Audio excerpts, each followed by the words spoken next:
अस्सलाम वालेकुम। आंदे ने किसी नाल कीती हुई निक्की तो निक्की नेकी जिहड़ी है ना वो भी जाया नहीं जाती।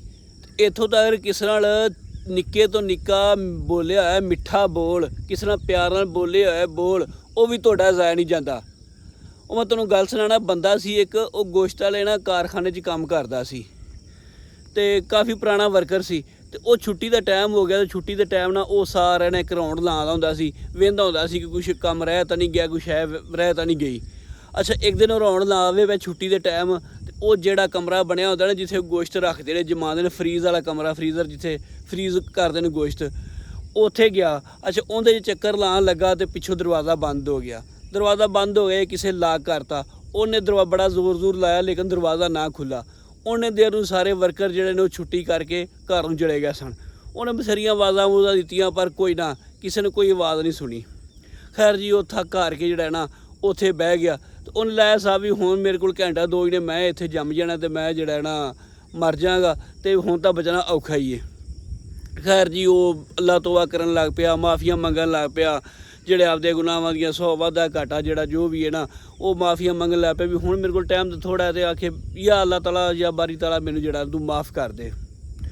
ਖੈਰ ਦਾ ਇਸੇ ਦੌਰਾਨ ਹੀ ਉਹਨੂੰ ਨਾ ਉਹ ਦਰਵਾਜ਼ਾ ਖੜਕਦਾ, ਉਹ ਦਰਵਾਜ਼ਾ ਖੁੱਲ੍ਹਦਾ, ਉਹ ਖੁੱਲ੍ਹਦਾ ਤੇ ਅੱਗੇ ਚੌਕੀਦਾਰ, ਤੇ ਉਹ ਚੌਕੀਦਾਰ ਉਹਨੂੰ ਕੱਢ ਕੇ ਲੈ ਜਾਂਦਾ, ਜਾ ਕੇ ਉਹਨੂੰ ਹੀਟਰ ਅੱਗੇ ਬਾਂਹਦਾ, ਉਹਨੂੰ ਚਾਹ ਚੂਹ ਪਿਆਉਂਦਾ ਤੇ ਉਹਨੂੰ ਪੁੱਛਦਾ ਵੀ ਤੈਨੂੰ ਕਿਵੇਂ ਪਤਾ ਲੱਗਾ ਚੌਕੀਦਾਰ ਨੂੰ ਕਿ ਮੈਂ ਇੱਥੇ ਹਾਂ। ਉਹ ਚੌਕੀਦਾਰ ਦੱਸਦਾ ਹੈ ਕਿ ਮੈਨੂੰ 20 ਸਾਲ ਹੋ ਗਏ ਨੇ ਇੱਥੇ ਕੰਮ ਕਰਦੇ ਨੂੰ ਤੇ ਤੁਸੀਂ ਜਦੋਂ ਵੀ ਆਉਂਦੇ ਜੇ ਤੇ ਮੇਰਾ ਸਲਾਮ ਲੈ ਕੇ ਆਉਂਦੇ ਜੇ, ਮੇਰਾ ਹਾਲ ਚਾਲ ਪੁੱਛਦੇ ਜੇ, ਮੇਰੇ ਬਾਲਾਂ ਦਾ ਹਾਲ ਚਾਲ ਅਕਸਰ ਪੁੱਛਦੇ ਜੇ ਤੇ ਜਦੋਂ ਛੁੱਟੀ ਹੁੰਦੀ ਉਦੋਂ ਵੀ ਮੇਰੇ ਨਾਲ ਸਲਾਮ ਲੈ ਕੇ ਜਾਂਦੇ ਜੇ ਤੇ ਕੋਈ ਦਿਨ ਐਸਾ ਨਹੀਂ ਹੋਇਆ ਜਿੱਦਣ ਤੁਸੀਂ ਆਉਣ ਜਾਣ ਲੱਗਿਆ ਜਿਹੜਾ ਨਾ ਮੇਰਾ ਸਲਾਮ ਨਾ ਲਈ ਹੋਵੇ। ਤੇ ਅੱਜ ਸਾਰੇ ਵਰਕਰ ਚਲੇ ਗਏ ਨੇ ਤੇ ਮੈਂ ਇਹ ਸੋਚੀ ਜਿਹੜਾ ਸਾ ਇਹ ਸੱਚੋ ਪੇਸਾ ਕਿ ਜਿਹੜਾ ਨਾ ਤੁਸੀਂ ਜਿਹੜਾ ਮੇਰੇ ਨਾਲ ਸਲਾਮ ਨਹੀਂ ਲੈ ਕੇ ਗਏ, ਚਲੇ ਗਏ ਕਿ ਨਹੀਂ ਚਲੇ ਗਏ, ਮੈਂ ਇਹੀ ਸੋਚੀ ਜਾਂਦਾ ਸਾਂ।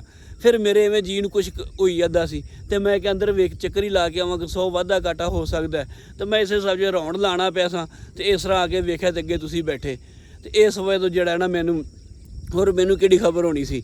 ਤੇ ਉਹ ਗੱਲ ਸੁਣਾਉਣ ਦਾ ਮਕਸਦ ਇਹ ਹੈ ਕਿ ਇੱਕ ਉਹਦਾ ਮਿੱਠਾ ਬੋਲਿਆ ਹੋਇਆ ਬੋਲ ਤੇ ਉਹਦੇ ਨਾਲ ਸਲਾਮ ਦੀ ਵਜ੍ਹਾ ਤੋਂ ਉਹਦੀ ਜ਼ਿੰਦਗੀ ਬਚ ਗਈ।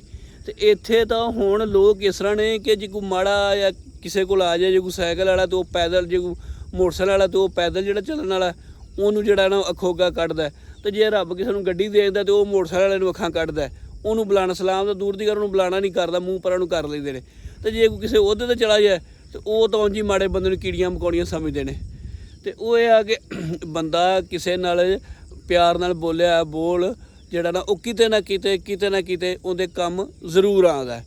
ਅੱਲਾਹ ਪਾਕ ਤੁਹਾਨੂੰ ਸਾਰਿਆਂ ਨੂੰ ਸਲਾਮਤ ਤੇ ਖੁਸ਼ ਰੱਖੇ ਤੇ ਵੀਡੀਓ ਚੰਗੀ ਲੱਗੇ ਲਾਈਕ ਤੇ ਸ਼ੇਅਰ ਲਾਜ਼ਮੀ ਕਰ ਦਿਆ ਜੇ।